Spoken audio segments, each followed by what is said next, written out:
In the rolling green hills of Maragoli, Western Kenya, where mist settles gently on the ridges every morning, lived a young girl, Achieng. She was only 15, but life had already shown her more pain than most people ever see. Achieng was an orphan. Her mother had died when she was still too young to understand loss, and her father had gone even earlier. The only person she had left was her grandmother, a frail old woman with wrinkled hands and eyes that carried both love and sorrow. They lived in a tiny mud-walled hut roofed with rusting iron sheets. Their days were simple but filled with struggle.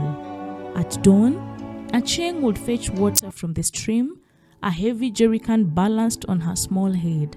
She collected firewood, helped her grandmother in the shamba, and cooked over a smoky 3-stone fire. Still, she had dreams.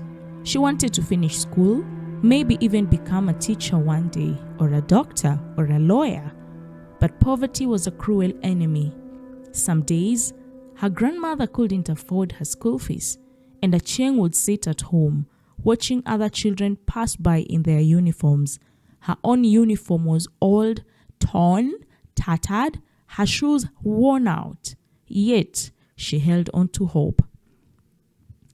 But every child at some point will crave love and attention, and Achieng was no different. Lonely and vulnerable, she longed for someone to see her, to tell her she mattered.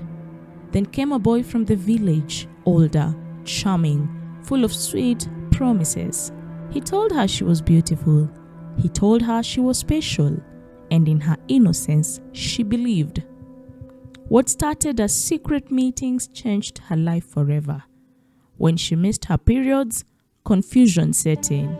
Soon, the truth was undeniable. She was pregnant at only 15. The whispers began immediately. In the market, women shook their heads, whispering, "So young, such a waste." Her schoolmates giggled behind her back. Others looked at her with pity, and Achieng, once so full of laughter, now walked with her head lowered, ashamed of a burden she barely understood. Her grandmother's heart broke. Late at night, she would cry silently, wondering how she could raise not just her granddaughter, but also a great-grandchild with no money and no strength left in her aging body. Achieng's dreams of finishing school, of escaping poverty, of building a future, they all seemed to vanish like smoke rising into the cold morning air.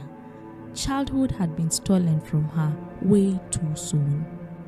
And so, in the quiet hills of Maragoli, a young girl sat by the doorway of a small mud house, staring at the sunset. Her eyes were heavy with questions she could never answer, her silence telling the painful story of innocence lost.